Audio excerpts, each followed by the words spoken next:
This woman passed away a few hours after this photo was taken when she flew to Turkey for a mommy makeover. 38-year-old Kaydel Brown flew from the UK to Istanbul with her sister Leanne, and she had a procedure done at Clinic Expert. Her procedure included a tummy tuck, liposuction, and BBL. The entire process leading up to the surgery was perfect. They even offered a discount for Kaydel, and that's what made her want to do her surgery here. But things took a turn a few hours into the surgery when the doctor came out and told her sister that Kaydel was dead. This is the doctor that performed her surgery, and she said that with these types of procedures, it is very high risk. Now, you would think that things could not get worse, but when Kaydel's body was brought back to the UK, the coroner told her family that large parts of her organs were missing, such as her brain and her heart. During an interview, the sister said that legally they couldn't do anything and that the clinic was allowed to take the organs if they wanted to. They returned her body, they'd kept pieces of her heart and her intestines. How hard was that to hear? Baby, I don't think it was allowed, but they said it's legal, they can take what they want. I thought you'd have to ask at least permission from family before you took anything, but they sent a death certificate straight away and just put there's not even a cause of death. But a lot of people believe that her organs were removed to sell them. Facts that one day could save your life. If your car ever gets stuck on the train tracks, look for this blue sign. It'll have a phone number on it, and you can call them and tell them that you're stuck, and they'll alert all oncoming trains. We all hate red eyes in pictures, but if your pupils ever reflect white, you might have something wrong with your eyes, such as cataracts, retina problems, or even eye cancer, but sometimes from weird angles it may look white, so don't worry. When you go to sleep, keep your car keys near your bed. That way, if you hear someone trying to break into your house in the middle of the night, you can just set off your car alarm and it'll most likely scare them away. Never use bleach to clean cat urine. When mixed with chlorine bleach, creates a toxic gas that is harmful to humans and can even be deadly in large amounts. If you watch this video, you'll have nightmares. 2 years ago, an account by the name of Blissfully Ironic uploaded a video to TikTok. In the video, he hears a weird sound in his home and goes around to check it out. The video begins with the man searching around his kitchen with a flashlight, trying to find the source of the noise. He then moves outside to his backyard and shines his light along his fence. And that's when we see something a little strange. Something is looking at him from behind the shed, and when we slow the video down, we see a shadowy figure dart away. It looks to be some sort of creature or person. Many people in his comment section were saying he saw some sort of shadowy paranormal being. However, a lot of other people were saying that it could have been an intruder, or maybe the whole thing was just a prank. But what makes this video even more strange is the fact that the TikTok account of Blissfully Ironic that posted this video had previously only uploaded short comedic videos. What do you guys think it was? A man in Texas killed his adopted son and put him inside of a washing machine where his body was found. A man in Texas has been sentenced to 50 years in jail after his adopted son's body was just found. The child's adoptive mother will also be charged. She was a part of this, and the kid was only 7 years old in this case. His name was Troy Kohler. He was found inside of a washing machine on July 28th back in 2022. Now, 3 years after his murder and after his body was found, he is finally getting justice and his family is finally being sentenced. Troy's first grade teacher had a lot of good things to say about him, how he was such an avid reader. He would go straight to the library after class, read books, and then tell his classmates the stories that he read. His teacher also said he would uplift all of his classmates around him and that he was a future leader. These parents tried to get away with the murder too. They filed a missing persons report to the police. So the police decided, okay, let's go to the house and question them. That's usually the case with missing persons reports. The answers were a little sus to them, so they started investigating the house. That's when they found him in the washing machine. They did some digging and they found text messages that incriminated the parents. You know, the parents were mad that the kid was eating their donuts and their like oatmeal cream pies and stuff like that. Why would you even adopt a kid if you're not going to let him eat what he wants? In the text too, the father said, "I'm going to end up killing him." The autopsy report did reveal that he had many injuries, you know, old and new, so that probably led to his death, and then they stuffed him in the washing machine. The father is getting sentenced to 50 years. Hopefully the mother has something similar coming. These people do not deserve to be outside. He took the life of this poor, innocent little kid. Fascinating facts that you didn't know. In the 1870s, William Shanks spent 15 years of his life calculating pi to 707 places by hand. However, the last few years were wasted as he made a mistake after the 527th digit. The Nanga Parbat is the only mountain taller than 8,000 meters whose maiden summit was done solo. The climber, Herman Buell, did so by taking methamphetamine and reaching the summit after a 19-hour-long climb from his camp. Paul Stanley of the rock band Kiss was born half-deaf with level 3 microtia, leaving him without an ear canal in his right ear. In 2005, Doug Heckman read the EULA before he installed some PC software. The agreement included a clause offering financial compensation to licensees who actually read the license agreement. He emailed the company and the company sent him a check for $1,000.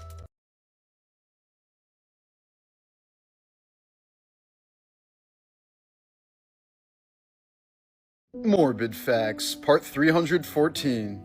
In July of 2014, 53-year-old teacher Sharon Budd was in the passenger seat on Interstate 80 in Pennsylvania when a rock thrown from an overpass crashed through the windshield and struck her in the face, blinding her in one eye, shattering her skull, and nearly killing her. The rock had been thrown by a group of teenage boys who were engaged in a reckless spree, stealing steaks, smashing windows with bats, tearing through cornfields, and gathering heavy stones specifically to hurl at passing vehicles.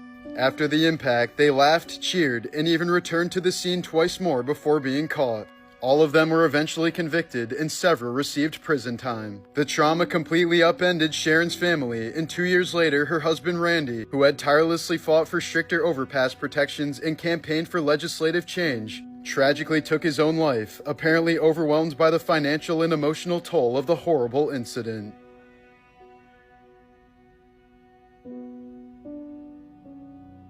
Newly released body cam footage shows the convicted Idaho killer being pulled over just months before he committed the murders. In the footage, he is being questioned by police during a traffic stop, and he's getting a citation for going over the speed limit. He's stopped in his white Hyundai Elantra by a Latah County Sheriff's deputy for traveling at 42 miles per hour in a 35 mile per hour zone. The deputy told him he was speeding, and he admits to not wearing a seatbelt when he was pulled over. And he said to the deputy, "I'm just being honest with you." And the deputy responded, "Yup, I appreciate that." Ultimately, he received a $10 citation for not wearing a seatbelt, but is just warned about speeding. This was in August 2022, just 3 months before he committed the murders. Can I get a phone number from you? Yeah, why? We need to put it on the citation as it goes to the court. Yeah. Just for future reference, I mean, I'm obviously an honest person, right? I told you I wasn't wearing my seatbelt. When people lie to you about that, like say I lied to you about that, right? Just for my own knowledge. You honestly go back and look at that, and just with a seatbelt like this, I didn't check as I was coming up, so that's why I asked you. Do you usually? I should.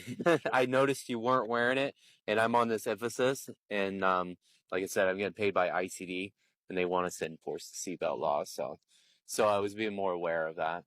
Yeah, that's where I'm coming from. Yeah. Okay. All right. Have a good night. Let me tell you about some interesting things you probably didn't know. Spiders don't actually have muscles in their legs. They just move them using a hydraulic system powered by their blood pressure. And when they die, their legs curl up because the blood pressure is gone. That feels like such a simple thing to know that I just never would have known. There's a city in Morocco called Chefchaouen that is entirely blue. 1 in 140 people in the world are now a millionaire. There was a Chinese labor camp back in 2011 that had prisoners play online games like World of Warcraft for over 12 hours a day to generate virtual currency from the games, which then the prison guards sold for profit. Oh, the median annual pay during the Great Depression was 22% of the cost of an average home, and today it's 14%, meaning that it was easier to buy a home during the Great Depression than right now relative to the salaries that people are making. This is a picture of George Bush with Harambe's mother in 1998 before Harambe was born. Why? How? I didn't know Harambe was this connected to the happenings of the elite. Astronauts aboard the ISS do not wash or dry their clothes. They literally just wear them until they're too dirty or stinky, then dispose them by dropping them into the atmosphere to burn up during re-entry. Stop scrolling because this has to be one of the strangest skinwalker encounters ever. Rachel said that she posted on Craigslist looking for a roommate. She said that rent was too much on her own and she was starting to fall behind. That's how she found Lena. Lena moved in a week later, and Rachel said that she was quiet, respectful, and honestly, very pretty. She had jet black hair, a nose ring, and piercings up both ears. She wore black all the time and looked goth and kind of mysterious, but Rachel said that she was very polite. But there was still something off. She kept the blinds closed, never really smiled, and always avoided the hallway mirror. She'd even cover it with a scarf. Rachel said that about a week in, Lena knocked on her bedroom door at around 2 a.m. and said, "Hey, can you tell your boyfriend to stop pacing the hallway? He's creeping me out." Rachel sat up. "Lena, I don't have a boyfriend," she replied. She said that Lena looked genuinely confused. She said, "I saw him, tall, pale, just walking back and forth. He didn't say anything." Rachel said that she didn't know what to say, and she barely slept after that. Over time, Lena started opening up. Late night talks, bits of her past, an alcoholic dad, bad dreams, her fear of being alone. Then one night, she casually said that she also practices witchcraft. Rachel said that she's Christian, and that caught her off guard. She didn't say anything, but that night she moved her Bible to her nightstand. A few days later, they were making dinner, and Rachel said, "You should call your sister again. You haven't talked to her since the funeral." Lena stopped and asked, "How did you know about the funeral?" Rachel said, "Your sister's. You told me the other night." Lena went pale. "Rachel, I never told you that," she said. The next night, Lena left for a job interview at around 6 p.m. At 6:15, Rachel said that she heard her voice in the kitchen. She stepped out, and there she was. Same hoodie, same hair, but she was too tall. Her limbs were too long, and her head was tilted slightly, like it didn't quite fit. Rachel said that she turned to her and smiled. Lena's smile, but stretched too wide, and she whispered, "She tells me everything." Rachel ran to her room and locked the door. She called to Lena, but no answer. She called 5 times. Lena finally called back. "Why did you call me 5 times? I was at my interview," she said. Lena moved out the next day. Her room was empty except for the mirror. It was still covered and cracked right down the middle. Rachel said that she now sleeps with her door locked, but sometimes she still hears Lena's voice. This is horrific. A whale has just died after it collided with a boat's motor in New Jersey. Now, the incident caused one person to fall overboard and nearly capsized the entire vessel. But even though the person wasn't injured, unfortunately, the same cannot be said for the whale because not long after, it washed ashore and succumbed to its injuries. But the big question that people are asking now is, why didn't they turn the motor off if they knew that a whale was near? Well, the answer is apparently they didn't. Reports say that this happened in a super shallow area of water which whales don't commonly go through. So as of right now, it's just being treated as a freak accident. This is the most disturbing Japanese serial killer that you've never learned about. This is Tosomo Mayuzaki, and this is his real hand. If his name is hard to pronounce for you, don't worry about it. You can call him his nickname, the Human Dracula. Now, the reason you might not have heard about this case is because the details of this case are so disturbing that Japanese media tried to hide this. From 1988 to 1989, he was convicted of abducting, murdering, and mutilating young girls from the ages of 4 to 7. The way he would do this is he would drive to a local park or maybe even a playground, and he would have a friendly conversation with these young girls so that way they'd be able to trust him. The second they were able to trust him, he would then lure them into his car by saying, "Hey, I'll give you a ride somewhere." Once the child would get in his car, he would then strangle them and then mutilate their bodies. As if this isn't the worst part, he would collect their hands as trophies, he would grind up their bones into a powder, put it inside of a package, and mail it to the victims' families. The reason he did this is he enjoyed taunting the victims' families by basically saying, "You're never gonna catch me." He would also drink their blood and even eat the hands. But boy was he wrong, because in 1989, he was literally caught in the act of trying to pick up a little girl. He was arrested and put on trial, and he never took accountability for what he did. He had no remorse, and he kept blaming it for his alter ego. He was eventually executed in 2008, and this is why your parents tell you to never trust strangers. There are so many disturbing cases in Japan, but Japan doesn't like people to know about them because they try and keep everything really discreet. They basically don't want the public to freak out about all of these cases, but if you want to know the real deal secrets behind Japan, make sure to hit the like and follow button and I'll explain them some in the next video. For those of you who don't know, this is El Jefe, the only known wild jaguar in the United States. He was first spotted on a trail cam in 2011 in the mountains of southern Arizona. It was a huge discovery because they thought jaguars were completely driven out of the United States mid-20th century. And the remaining jaguars were hunted because they were thought to be so dangerous. I mean, they do have the strongest bite force of any cat, including lions and tigers, but that's a different story. After 2011, El Jefe was spotted again in 2016 in the mountains of Arizona again. El Jefe became a hit on social media, but then quickly disappeared and wasn't seen again until last month. El Jefe was spotted again in Arizona, and researchers say it looks like he's thriving. It's cool to know that El Jefe can hold his own for over a decade as the only jaguar in the States. Follow for more fun facts.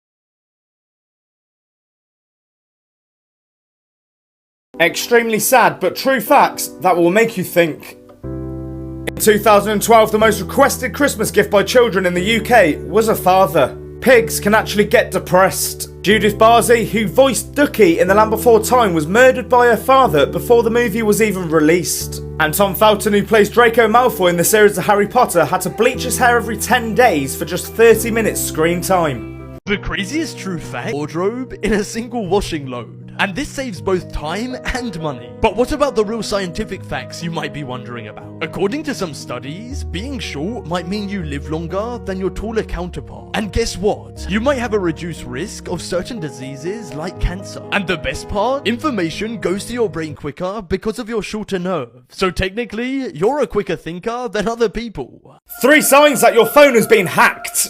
Number 1, does your phone get hot on a regular basis? This is a huge red flag that your phone has detected a virus, making it work so hard that it overheats all the time. Number 2, have you noticed your phone battery dies really quickly? This is a sign that your phone has a Spyro app installed which runs in the background and drains your battery. And number 3, do some of the apps on your phone crash for no apparent reason? Well, this is a big sign that something is interfering with your app's proper functionality, and it's usually called by a malware on your device. Literally, one of the only ways to protect yourself is by downloading a VPN. This will disguise your location, making it look like you're in a different country, meaning that your phone cannot get hacked. Now take a minute to share this message with all your friends and follow for more. Blood-curdling facts that you wish you never knew. Part 14. There was a woman in the 18th century named Mary Toft who shoved dead rabbits inside of her and later acted as if she gave birth to them. And the doctors actually believed her until one of them discovered corn inside one of the rabbit's stomachs. More people have tapeworms than have dogs, which I guess makes them the most popular pet. Oh yeah, and this is what it looks like up close. So you know how every few pistachios you eat, there's always one that tastes a little bit different? Well yeah, it's because there's a dead navel orange worm inside of it. An octopus's penis is actually one of its tentacles, so if you ever got to pet one at SeaWorld, you might have just groped the damn thing. Dying from starvation is because your body used all of its resources in order to feed your brain. And as a last resort, it begins to digest the muscle around your most vital organs until all that's left is your heart. So you die by eating your heart. Let's look at some crazy things happening in the world right now. Elon Musk now controls over 65% of all satellites that are orbiting the Earth right now. A new survey came out saying that nearly half of all parents, or 47%, admit to only staying together for their kids. 2 inmates conceived a healthy baby without even meeting. They used an air vent, bedding line, and a yeast infection applicator. Can't deny that that was creative. An airplane departing Shanghai was delayed 5 hours after an elderly woman tossed coins into the jet engine for good luck.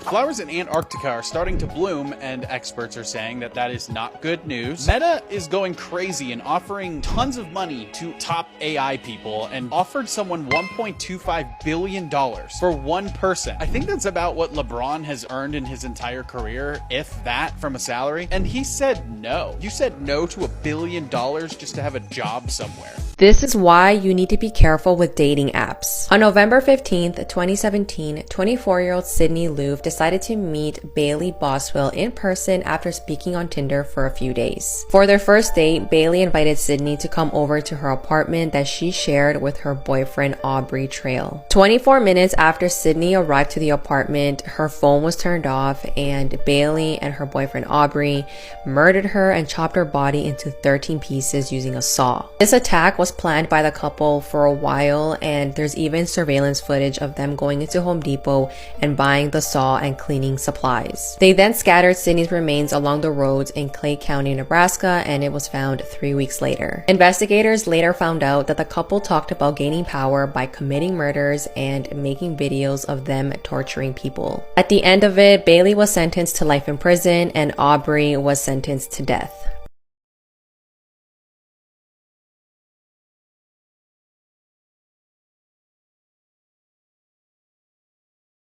This woman used Roblox to instruct a 10-year-old girl on how to murder a 2-year-old infant. This is 36-year-old Tara Sykes, and this story is incredibly disturbing.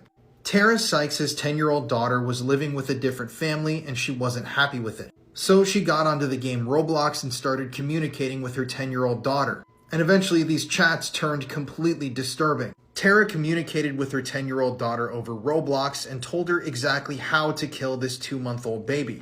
At first, she told her daughter to drown the baby in a bathtub. Then she told her daughter maybe she could burn the baby to death with scalding hot water. And then eventually she settled on telling her 10-year-old daughter to drop the baby on its head. And sadly, that's exactly what her daughter would go on to do. Tara's daughter picked up the 2-month-old child of the people she was living with, walked over to the kitchen floor, and dropped the baby on its head, attempting to end its life. The 10-year-old girl would later tell authorities that she was horrified of her mother, and she was terrified about what her mother would do to her if she didn't carry out her disturbing instructions. Further investigation also showed that Tara had instructed her 10-year-old daughter to kill the 2 adults that she was living with at the time. She told her daughter to go cut the 2 adults' throats with a kitchen knife while they slept, and then instructed her to douse the bed sheets with aerosol spray and light the house on fire. Now, shockingly, the 10-year-old actually did douse the sheets with spray, but she told authorities she wasn't able to finish the disturbing act. Now, Tara has been charged with a number of different things, but her trial has not been officially started yet, so I don't know exactly what's going to happen in this case, but I do see Tara receiving an extremely long sentence, hopefully life in prison, because this entire thing is just so completely disturbing and messed up. And I really hope that she's never able to see the light of day again. This is the Monroe Demon House, the scariest place in America. This house has an interesting and very bizarre history. A history that includes serial killers and satanic cults. And when we visited, it was during a thunderstorm, so the energy was supercharged. Now, lots of previous owners of the house have gotten into bizarre accidents. Accidents that have taken the lives of some of their loved ones, and they've been plagued with bad luck while they lived in the house. At some point, the home actually became a boarding house. And some of the tenants in the upstairs, which I'm filming right now, were performing rituals in their room. People don't exactly know what rituals were going on, but they have been confirmed by former tenants. And people think that these rituals opened up some sort of a portal that allowed a demonic being to come through. There were also bones found in the basement that were confirmed to be human bones. And people have seen something that looks almost like a deer or an animal prowling the halls. Now let me tell you, this is one of the most intense places I've ever investigated. We had a crucifix that we set up on the wall fly off of the wall twice, all on camera. And the energy inside of this place was some of the darkest I've ever come across. And the spirits in the home told us of bones that might be buried in the backyard. And I later confirmed with the owner that ground penetrating radar had been used and that there are bodies in the back. If you want to see this full video, it's on my YouTube now. The link is in my bio. Which zombie movie could you survive the longest in? Comment down below. Starting off, you have World War Z. Now we have to take a step back. World War Z is not only a zombie movie, where these zombies are as fast as Usain Bolt, they're also extremely intelligent, to the fact that they don't just go to sound, they know where you are. It's almost like they're heat-seeking zombies. You also have to talk about the fact that they can climb on themselves and each other to create bridges, climb buildings, and even climb up to skyscrapers and helicopters. I'm realistically giving your survival chances probably 1.5 minutes to 2 minutes, depending on if you're in a rural place or a massive city. We then have to talk about 28 years later. Now, you don't only have to worry about regular zombies, because yes, they are zombies, but you have to worry about the alpha zombies, the ones that pretty much tell the other zombies what to do. Those are highly intelligent, take a ton of damage, damage to unalive. And if there's one alpha zombie for every 40 to 50 zombies, I'd realistically say your chances of survival are probably a few hours. The last one has to be the Walking Dead. Now, these are probably the easiest zombies to survive. We don't have a ton of different variants of zombies. They don't run, they walk, and your chances of survival go up at least 80%, as long as you're not stupid. Don't forget to like and follow for more. And comment down below how long you could survive each movie. Everyone needs to know what's happening in Angola right now. At least 22 people have been killed, nearly 200 have been injured, and over 1,000 have been arrested after the country exploded into protests this week against the government's decision to raise fuel prices by 33%. Human Rights Watch accused police of using excessive force against what started as largely peaceful demonstrations, but quickly turned into violent clashes with police, tear gas being fired, stores being looted, infrastructure being vandalized, and eventually it got to the point where the army had to be deployed to restore order. But here's where things get wild. You see, the government said that they needed to cut subsidies to fuel specifically because they have to reduce the financial pressure the government is experiencing right now. But Angola, as it turns out, is the second largest oil producer in Africa, yet the country still has a diesel shortage and they can't even meet domestic demand. This is because they don't have enough refineries. So despite the oil abundance, they are still having to import diesel and gas from other countries at high prices. And to make matters worse, their decision to increase fuel prices has led to a steep rise in the cost of public transportation, as well as a rising cost of food and other necessities. The opposition party accused the current government's policies of putting Angola in a severe economic and social crisis. And as one protester told local media, "We are tired. They must announce something for things to change for us to live in better conditions." So the question is, what do you guys think? 2 places in the world where you should never go swimming. First up, we've got the boiling lake. What makes it so dangerous is there is actually boiling magma underneath this lake. If you went swimming in here, well, it would be game over. It is that hot that it would literally burn all of the skin off your body. And next up, we've got Jacob's Well. No, it doesn't belong to anyone called Jacob. This lake is so clear that you can see right to the bottom of this cave. However, if you swam to the bottom of here, you are very unlikely to come out alive. The reason being, this lake has hidden caves, so if you did swim down one of them, you are very unlikely to make it out. How does a fish falling from the sky start a wildfire? Well, that's exactly what happened in rural Canada. Firefighters were called to a brush fire near the village of Ashcroft, British Columbia. The blaze was so intense it knocked out power and took nearly 5,000 gallons of water to extinguish. Later, investigators discovered the unlikely cause to be a fish. A local osprey had snatched the fish from a river 2 miles away and accidentally dropped it onto a power line. The impact caused embers to fall into the dry grass below, sparking the fire. Thankfully, no one was hurt, and the fish-dropping bird is still flying free. The chainsaw for bureaucracy! Chainsaw!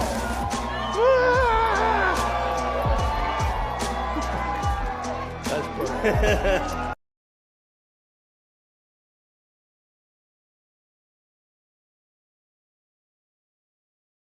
She ended her life just for a free breakfast. Rebecca and Joshua grew up in South Wales and they were both 14 years old when they started dating. Soon the relationship started to fizzle and Joshua started to become more challenging to deal with. On the other hand, Rebecca had 2 goals in her life, and that was to keep studying and working to become a lawyer, but she also wanted to keep her relationship with Joshua. The two were always off and on, so their parents could never really figure out if they were dating or not. Rebecca's parents really liked Joshua. They even treated him like their own son, but they became very disappointed in him when he started spreading rumors that Rebecca was pregnant. Despite these rumors, Rebecca believed that she loved him and she wanted to give him another chance. Joshua is texting a group chat with his friends and he is telling them that he would like to end Rebecca's life during the times that they are on the off end of the relationship. He even told them that he would like to break her neck because of how annoyed and angry he was with her. However, one of Joshua's friends replies and said, "If you do it, I will buy you breakfast." Now, this was a bet that Joshua did not want to lose. The very next day, Joshua told Rebecca to meet him and she was just very excited to hopefully be winning him over again. She had bought new clothes, did her makeup, but little did she know that would be the last day she was ever seen. Joshua asked Rebecca to meet him in the woods near his home and she did. Once she arrived, Joshua lunged at her, trying to break her neck, but she was screaming, so in a fit of panic, he grabbed a rock, slammed it on her head until her skull caved in. Joshua left Rebecca there to die from her injuries while he ran back home. 2 days after Rebecca's disappearance, Joshua messaged his friends and told them that they owe him a breakfast and to not say anything. Later that day, Joshua wrote a Facebook status saying how it was a lovely day but an even better breakfast. Rebecca's body was found about 2 days later, and Joshua even joined in on the search. He even posted on social media that he was worried and hoped she returned safely. Soon enough, Joshua was apprehended as a suspect since Rebecca's parents told police that she had a date with him. His phone was confiscated, and once they looked at his text messages, they had clear evidence, but he told police that this was all a joke. Joshua stated that he would never do this to someone, especially for some free breakfast. Evidence against Joshua was hardly circumstantial, and he was sentenced to prison for 14 years. However, if he were to plead guilty, he could get a few years taken off. He did not plead guilty, and he went to jail without saying anything, and about 8 years later, he told his probation officer what he did. Although Joshua was a minor during this time, Rebecca's mother wishes that he would get a longer sentence or even the death penalty. His Discord friends tracked him down after he murdered his entire family. On July 2019, 24-year-old Menhaz Zaman murdered his entire family before they could find out that he dropped out of school. His family believed that he was studying engineering at York University in Toronto, but little did they know that he had been lying for 3 years. On this day, Menhaz sent a message to a group of friends on Discord saying that he was gonna murder his entire family. One by one, Menhaz shared photos of his family, first his mother, then his grandmother, then his sister, then his father, and they were all deceased. He then played video games and took a nap while his friends online were figuring out whether this was real or fake. But after his online friends shared these gruesome photos with other people, they realized that he actually did murder his entire family. After some digging, his online friends found his IP address and realized he was from Toronto. They then contacted Toronto police, and they quickly found Menhaz's address and went to his house. When police arrived to the home, Menhaz sent his last message to the group chat, and he said,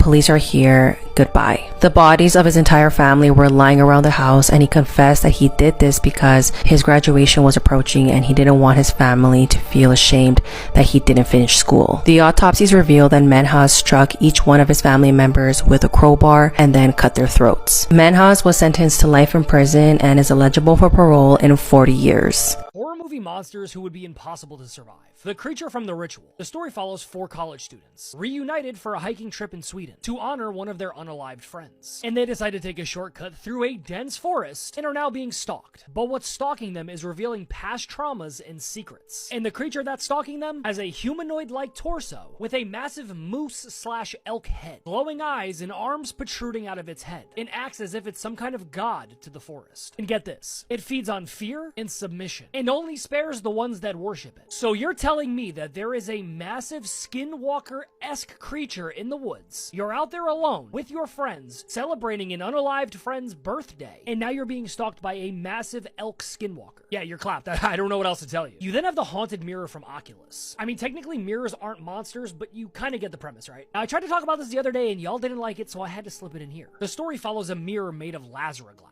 that is said to be responsible for a ton of supernatural things in the real world, such as mysterious deaths. And the story itself follows a brother and sister, Tim and Kaylee, who decide to reconnect after years of past trauma when they were children, because this mirror affected their parents. And now they said, you know what? We're gonna destroy the mirror. Let's get together, let's reunite after years. Let's try to take this mirror down. And of course, in horror movie fashion, that was probably the worst mistake you could make possible. Because A, the mirror can shift you through different timelines. It also can have you hallucinate things that aren't actually real. I mean, at one point, Kaylee was quite literally eating a light bulb, and she don't know why. But of course, their whole goal is to destroy this mirror to get rid of all of the bad juju on their family and prove once and for all that their family was cursed. I'm just gonna tell you right now, that did not happen. That was not something that was in the cards for these two. They should have just left it alone and tried to figure out how they can move past all of it. Because I'm not gonna lie, the way it ended, it would have been better off just leaving it alone and dealing with the bad juju. Don't forget to like and follow for more, and comment down below what horror movie monsters I should cover next. This is the worst thing that could ever happen to you.